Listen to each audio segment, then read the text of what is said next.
ओम शांति। आज हम लोग 24 जनवरी 1970 की बाप दादा की अव्यक्त मुरली रिवाइज करेंगे और आज की मुरली का हेडिंग है कि ब्राह्मणों का कर्तव्य है समर्पण करना और समर्पण कराना। समर्पण करना है ना।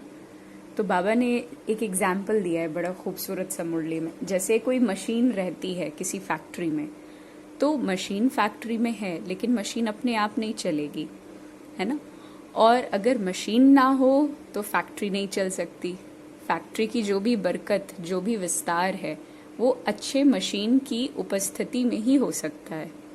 ठीक उसी प्रकार बाबा ने कहा कि जिस प्रकार एक मशीन फैक्ट्री के विस्तार के लिए आवश्यक है, उसी प्रकार एक मनुष्य उस मशीन को चलाने के लिए आवश्यक है। लेकिन मशीन का 100% समर्पण उस व्यक्ति के लिए आवश्यक है। अगर मशीन ये सोचने लग जाए कि मैं भी अपना काम खुद करूंगी, मतलब मशीन भी अपनी इंटरफेरेंस दे रही है और मनुष्य उसको ऑपरेट करने की कोशिश कर रहा है, तो दोनों के बीच में इंटरफेरेंस की वजह से कोऑर्डिनेशन नहीं हो पाएगा। तो फैक्ट्री स्मूथली क्यों चल रही है? क्योंकि मशीन का मनुष्य के लिए समर्पण है। अब जब कोई मशीन बिल्कुल खराब होने की स्टेट में आ जाती है तो मनुष्य उसे काबू करने की कोशिश करता है, लेकिन वो हो नहीं पाती है। बाबा ने इस एग्जाम्पल का तुलना करते हुए कहा कि तुम आत्मा अपने आप को समर्पण करो परमात्मा के प्रति, बाप दादा के प्रति। तो बाबा हमारे जो ये जीवन रूपी फैक्ट्री है, इसका विस्तार भी करेंगे खूबसूरती से और उपलब्धियां भी होंगी, प्राप्तियां भी होंगी, लेकिन उसके लिए पहले संपूर्ण समर्पण की आवश्यकता है। अब समर्पण की व्याख्या आज की मुरली में बड़ी खूबसूरती है। बाबा ने कहा कि अधिकारी कभी अधीन नहीं हो सकते।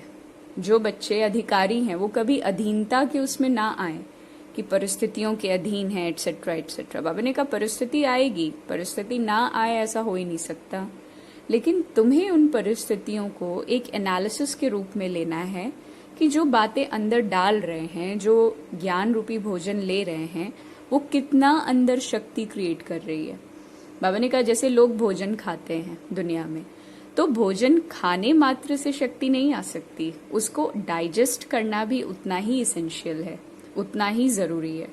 ठीक उसी प्रकार ज्ञान का भोजन हम लोग स्वीकार तो कर रहे हैं, लेकिन बाबा ने कहा क्या वो हजम हो रहा है? क्या उसकी शक्ति प्रत्यक्ष रूप से परिस्थितियों में नजर आ रही है? तो बाबा ने कहा इस चीज की चेकिंग करो। जैसे एक अच्छा स्टूडेंट एग्जाम की तलाश करता है कि एग्जाम हो और हमें पता चले कि हम कितने पानी में हैं, ठीक इसी प्रकार परिस्थितियां, हमारे अंदर की स्थिति कितनी मजबूत हुई है, इस चीज के लिए एक परफेक्ट हमारे लिए कंडीशन या एक परफेक्ट अपॉर्चुनिटी क्रिएट करती है।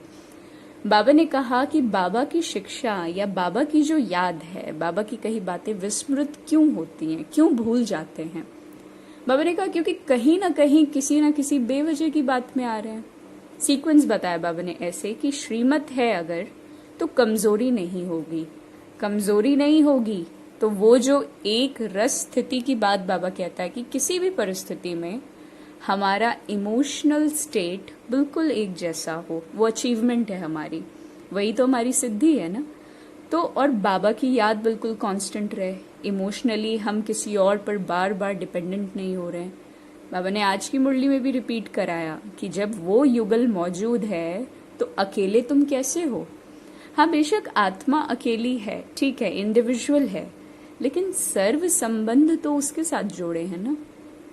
तो जब संबंध उसके साथ हैं तो उसकी शिक्षा तो बड़ी क्लियर है कि तुम शक्ति स्वरूप हो और तुम जगदम्बा हो। जब ये स्मृति रखेंगे तो शक्ति स्वरूप की स्मृति से हमें खुद के लिए लाभ प्राप्त होगा और जगदम्बा के स्वरूप से विश्व का कल्याण होगा।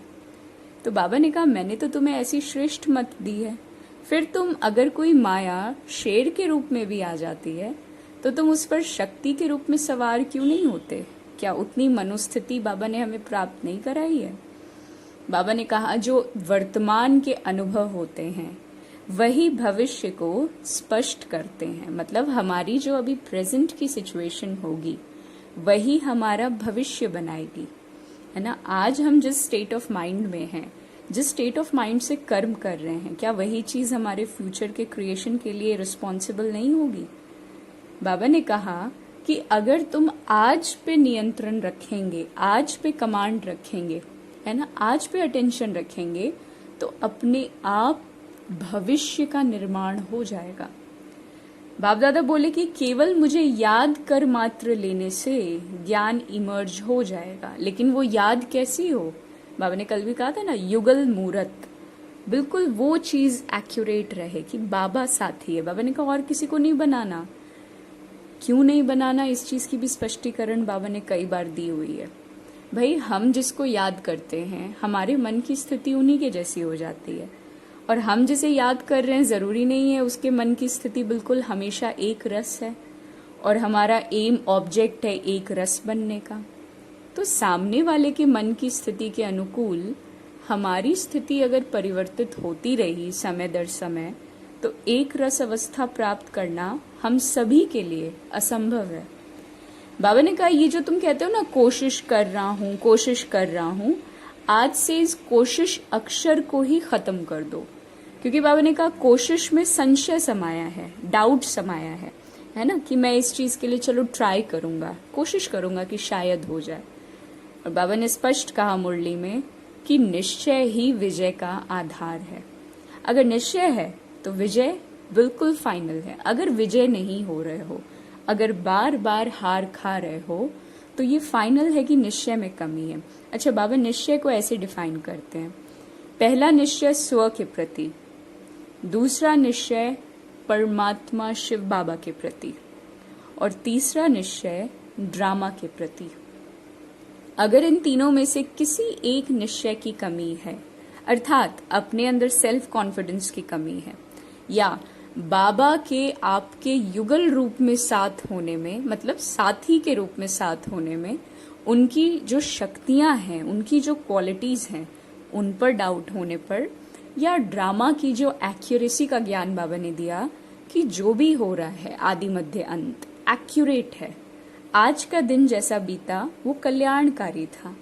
इन तीनों बातों में से अगर कोई भी बात विस्मृत है, कोई भी बात अगर भूल रहा है, तो यही कारण है हमारी स्थिति का ऊपर नीचे होना, है ना। तो बाबा ने कहा कोशिश शब्द को हटा दो, डाउट्स को हटा दो, निश्चय के फाउंडेशन को सेट कर दो, है ना। बाबा कहते हैं जानना और चीज है, थ्योरी और चीज है, उसको प्रैक्टिकल में लाना और चीज है। तुम्हारे तो संकल्प, वाणी और कर्म तीनों कोऑर्डिनेटेड होने चाहिए, एक जैसे होने चाहिए, है ना, कि इससे पहले समय परिवर्तित होए तुम स्वयं को परिवर्तन में ले आओ, है ना, नहीं तो समय ही बदल जाएगा। आज का समय जैसा है जरूरी नहीं वो कल का हो। तो बाबा ने कहा स्वयं में आज ही परिवर्तन ले आओ, क्योंकि हम धर्म की स्थापना के निमित्तात्मा हैं, है ना। धर्म कोई अलग अलग नहीं होता, धर्म शब्द खुद में ही काफी है। वो तो बाबा डिफ्रेंशिएट करने के लिए कह देते हैं ना, आदि सनातन देवी देवता धर्म और धर्म आएंगे। धर्म तो केवल एक है, स्वधर्म, आत्मा का धर्म, है ना, डीटिज्म, जैसे बाबा दिव्यता कहते हैं। तो बाबा कहता माया जीत ही जगत जीत है। तो दूसरों को संदेश देते रहो, क्योंकि जितना दूसरों को संदेश देंगे उतना अपने को भी संपूर्ण बनने का अटेंशन देते रहेंगे, है ना। तो इन चीजों का बिल्कुल स्मरण रहे कि अगर देखना है तो भी एक को देखो, अगर सुनना है तो भी एक को सुनो, अगर कुछ बताना है तो वो भी एक को बताओ। बाबा ने कहा जैसे डॉक्टर बीमारी वाले पेशेंट के पास भी जाएगा तो भी उसको उस बीमारी का असर नहीं होता। हमने नोटिस किया होगा डॉक्टर्स को जल्दी कोई बीमारी का इफेक्ट नहीं होता, इन्फेक्शन जल्दी नहीं होता है। क्यों? क्योंकि वो स्मृति के साथ हैं, एकदम कॉन्फिडेंट हैं कि अगर मुझे हो भी जाएगा तो मेरे पास इस चीज का निवारण है, सॉल्यूशन है। तो बाबा वही कह रहे हैं, तुम एक मत हो जाओ, मेरी सुनो, मुझे देखो, मुझसे बात करो, मेरे साथ शेयर करो। तो अंदर वो कॉन्फिडेंस आ जाएगा कि हर एक परिस्थिति का निवारण हमारे पास बिल्कुल सामने बैठा हुआ है।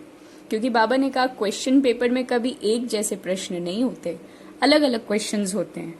कभी मनसा का, कभी लोकलाज का प्रश्न आ जाएगा, कभी संबंध का आ जाएगा, कभी हो सकता है देशवासियों का ही प्रश्न आ जाए, है ना। तो बाबा ने कहा क्वेश्चंस तो अलग अलग आते रहेंगे, लेकिन लेकिन इन क्वेश्चंस को पार करते करते अपने अंदर क्वालिटी अपने आप इमर्ज होती रहेगी। इसीलिए इन क्वेश्चंस को, इन समस्याओं के ऊपर फोकस नहीं करना है, समाधान के ऊपर फोकस करना है ना। तो शक्ति हूँ और जगदम्बा हूँ, क्योंकि श्रेष्ठ कर्म से श्रेष्ठ जीवन अपने आप बन जाएगा। ओम शांति।